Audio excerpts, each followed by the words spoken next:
کنوائی قافلے میں جانے والی گاڑیاں اور یہ جو پورا معاملہ ہے اس کے پیچھے ایک کہانی بھی ہے کہ کنوائی میں یہ گاڑیاں کیوں جا رہی تھی. یہ جو ٹل پاڑا چنار روڈ ہے جہاں پہ یہ واقعہ ہوا ہے یہ عام ٹریفک کے لیے کیوں بند ہے, جو ابھی تک بند ہے, اور یہ کنوائی میں گاڑیوں کے جانے کا فیصلہ کیوں کیا گیا تھا. تقریباً 2 ماہ سے زیادہ عرصہ گزر گیا ہے جب اپر کورم کے پاڑا چنار کے علاقے میں ایک گاؤں ہے جس کا نام بشیرہ ہے. وہاں سے زمینی ایک تنازعہ سٹارٹ ہوا اور اس کے آس پاس جو علاقے ہیں ان کے مابین یہ تنازع سٹارٹ ہو گیا, زمینی تنازعہ, اور یہ بعد میں پورے لوور کورم اور سینٹرل کورم تک بھی پہنچ گیا. اس میں جھڑپیں بھی ہوئی, ہلاکتیں بھی ہوئی اور ساتھ میں لوگ زخمی بھی ہو گئے. تاہم اس کے بعد ایک جرگہ منعقد ہوا تھا جس میں مقامی مشران بھی موجود تھے اور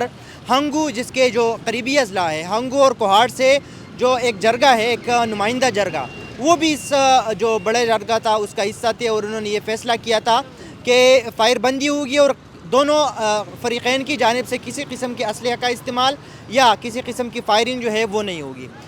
کچھ عرصہ تک وہاں پر امن قائم رہا. تاہم جو اور ٹل پاڑا چنار روڈ جو ہے جو مرکزی شاہراہ ہے جو پاڑا چنار کو پشاور اور پاکستان کی دوسری علاقوں سے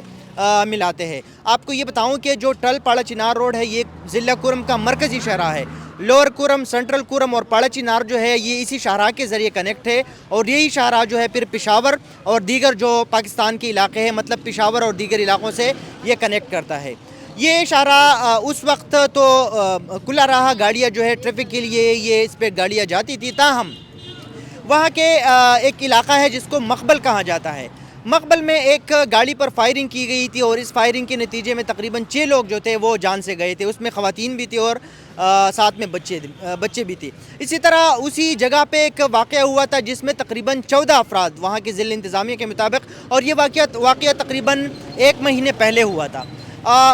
وہ جو 14 افراد جان سے گئے تھے اس کے بعد جو ہے حالات کشیدہ ہو گئے اور ضلع انتظامیہ کی جانب سے جو ٹل پاڑا چنار روڈ ہے ان کو ہر قسم ٹریفک کے لیے بند کیا گیا تھا. یہ سڑک جو ہے تقریباً 1 مہینے تقریباً 35 دن تک یہ ٹل پاڑا چنار روڈ جو تھا یہ بند رہا. اس کے بعد پاڑا چنار کی توری اور بنگش قبائل نے وہاں پہ ایک پیدل مارچ کا اعلان کیا تھا. یہ پیدل مارچ پاڑا چنار کے پریس کلب سے یہ تقریباً 7 نومبر کو یہ مارچ کا اعلان کیا گیا تھا اور 7 نومبر کو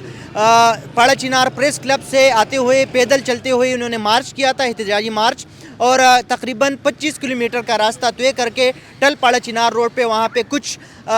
وقت کے لیے انہوں نے دھرنا دیا تھا. تاہم بعد میں ضلع انتظامیہ کے ساتھ ان کی بات چیت ہو گئی اور ضلع انتظامیہ کے اور وہاں کے جو دیگر ادارے ہیں سرکاری ادارے انہوں نے یہ فیصلہ کیا کہ کنوائی کی صورت میں گاڑیاں جو ہے مسافر گاڑیاں وہ جائے. یہ کنوائی کے بارے میں آپ کو بتاتا چلوں کہ کنوائی جو ہے یہ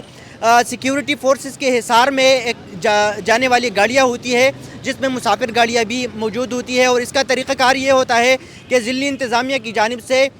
ایک مخصوص وقت دیا جاتا ہے. یعنی مثال کے طور پر دن کے 12 بجے سے لے کر 2 بجے تک تمام لوگوں کو مطلع کیا جاتا ہے کہ جنہوں نے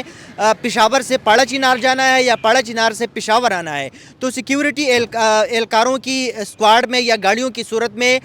گاڑیاں جو ہے وہ ایک قافلے کی صورت میں پاڑا چنار جاتی تھی اور پاڑا چنار سے جو لوگ پشاور یا دیگر ملک کی دیگر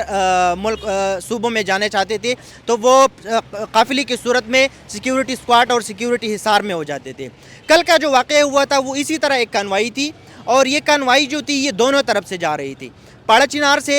گاڑیاں جو تھی وہ پشاور کی جانب آ رہی تھی اور پشاور کی جو گاڑیاں ہے یا لوور کورم کی جو گاڑیاں ہے وہ سیکیورٹی حصار میں پاڑا چنار کی طرف جا رہی تھی. اور اسی دوران جب یہ قافلے دونوں ایک ساتھ مل گئے تو اس پہ نامعلوم مسلح افراد کی جانب سے فائرنگ کی گئی ہے جس کے نتیجے میں 39 لوگ جو ہے افراد وہ جان سے گئے ہیں.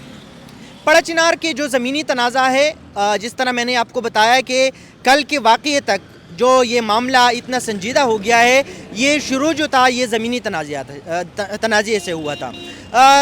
خیبر پختونخوا کے وزارت داخلہ کے مطابق محکمہ داخلہ کے مطابق پاڑا چنار ضلع کورم میں مجموعی طور پر 8 ایسے مقامات ہیں جہاں پہ زمینی تنازعات چل رہے ہیں اور اس میں بعض زمینی تنازعات ایسے ہیں کہ وہ ایک ہی قبیلے کے مابین ہے. تاہم جب اسی طرح کے تنازعات کڑے ہو جاتے ہیں تو وہاں پر کچھ لوگوں کی جانب سے